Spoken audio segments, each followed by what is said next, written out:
Assalamualaikum warahmatullahi wabarakatuh. Hai, saya Abdul Khalid atau ya disapa Boim ya. Saya adalah founder LiveDoc yang sejak 2015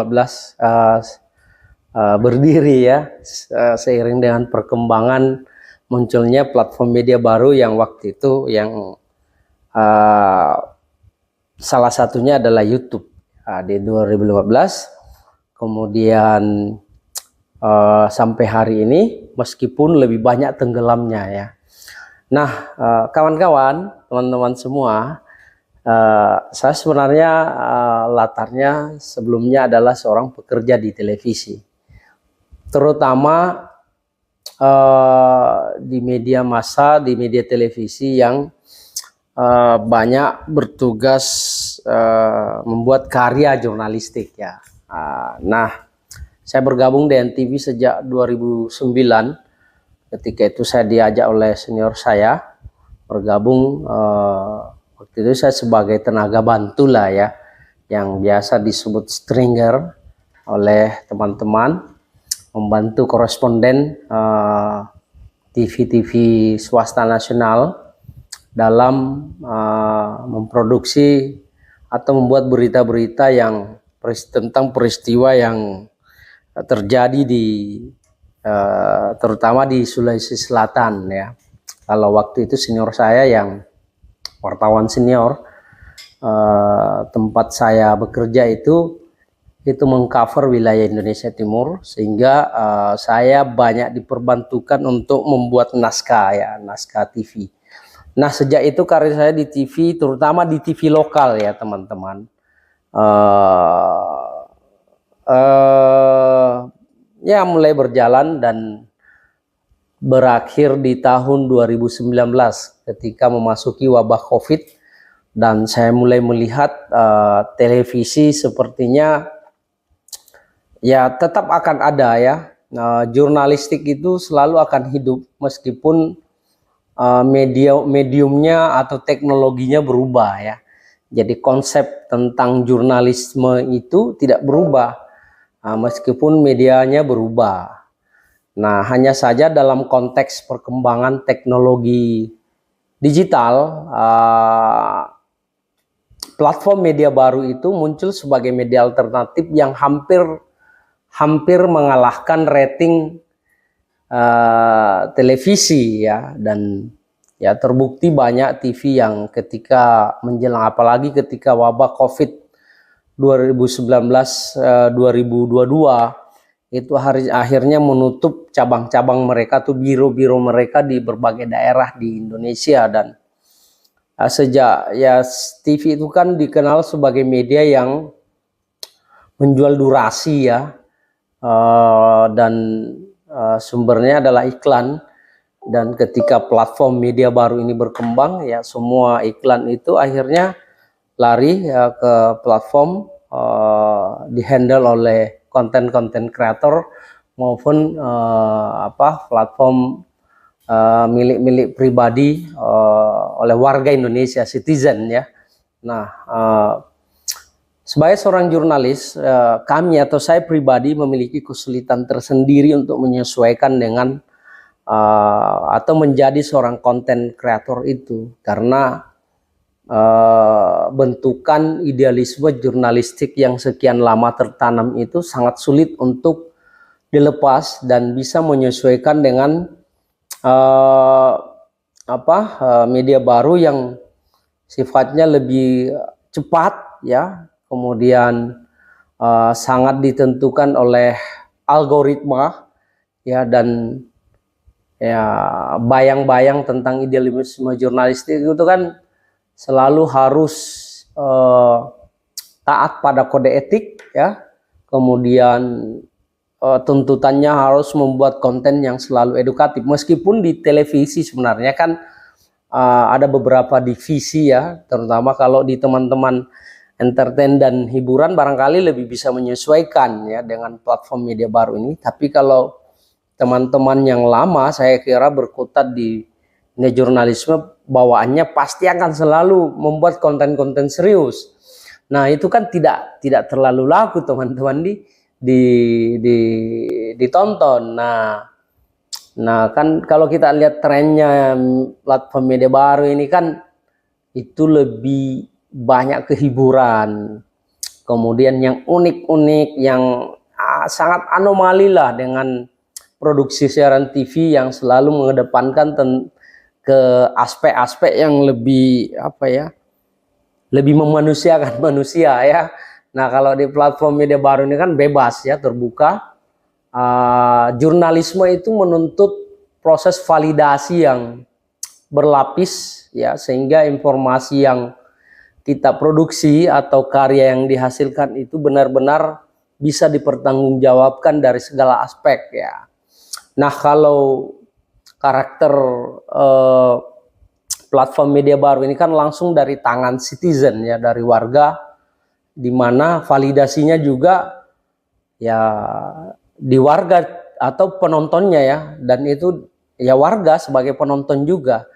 Nah dan itu pada akhirnya ditentukan oleh apa ya, kemampuan untuk bisa memfilter informasi itu apakah bermanfaat atau tidak bermanfaat bagi kita ya, apakah itu baik atau tidak baik bagi kita. Dan itu sangat ditentukan oleh latar pendidikan, kemudian wawasan tentang literasinya tentang teknologi digital ya, konten dan sebagainya. Nah itu sangat ditentukan oleh wawasan dan latar pendidikan di masalah itu. Tapi kan kenyataannya masyarakat kita lebih banyak tidak memahami itu, sehingga ya seperti itulah ya, makin unik dan makin nyeleneh, makin aneh, makin disuka. Ya khusus pada konten-konten yang mungkin lebih terstruktur, termanage ya, atau dimanage, kemudian diproduksi melalui proses manajemen produksi ya, kemudian praproduksi, kemudian produksi, pasca produksi, itu barangkali juga lebih banyak ke konten hiburan, konten-konten yang memuat banyak tentang hal-hal yang edukatif itu sangat sulit. Pun kalau ada ya itu ditentukan oleh algoritma, dan itu kembali lagi ke pengetahuan, passion, terutama passion, kemudian pengetahuan dan latar belakang seorang konten kreator itu atau seorang jurnalis itu ya, pengetahuannya tentang teknologi, pemahamannya tentang algoritma ya, penguasaan teknologi lah, kemudian model bisnis yang ada dalam dunia perkontenan ini seperti apa ya. Nah itu tantangannya. Kemudian yang paling titik krusial itu bagi seorang jurnalis ya, terutama saya pribadi, itu lebih ke etika profesionalisme.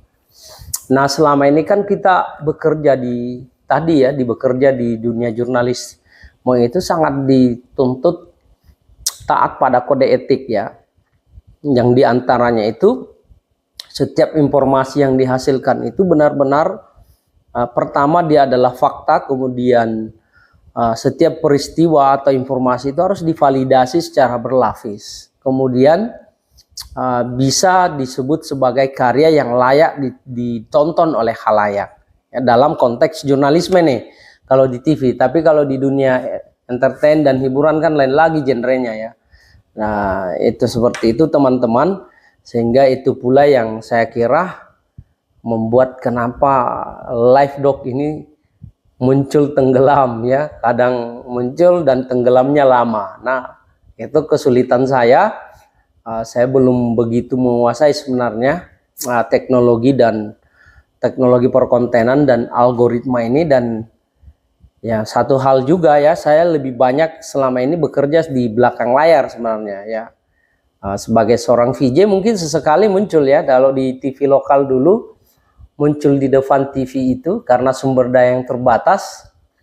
Ketika misalnya host atau news anchor-nya itu benar-benar berhalangan dan kita diminta untuk ganti ya.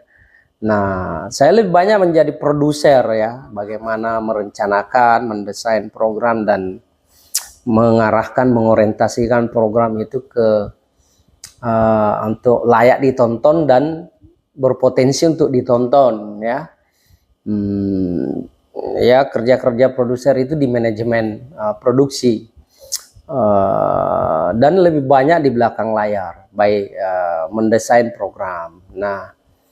Nah itu juga ya, untuk muncul di depan layar seperti itu harus punya keberanian tersendiri bagi seorang seperti saya yang barangkali belum sangat terbiasa tampil di atas panggung ya, dan lebih banyak bekerja di balik layar.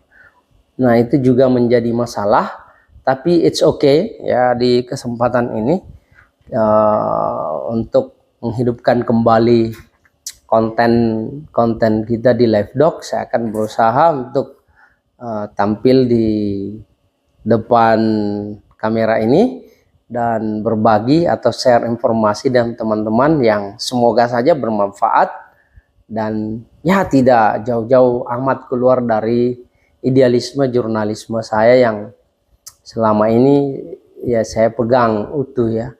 Demikian ya teman-teman, semoga bermanfaat dan kita akan ketemu lagi di konten-konten berikutnya ya, mengalir saja apakah itu cerita-cerita seperti ini, dan mungkin akan lebih banyak santai dan guyon, dan bisa juga mungkin hanya sifatnya laporan dari kegiatan sehari-hari yang sekarang ini banyak saya lakoni sebagai dosen atau tenaga pendidik ya, dan juga sebagai konsultan media politik dengan beberapa politisi ya. Ya tetap profesional. Terima kasih. Demikian, semoga semua apa yang kita lakukan ini bisa bermanfaat dan diberkahi Allah Subhanahu wa taala ya, amin ya rabbal alamin. Assalamualaikum warahmatullahi wabarakatuh.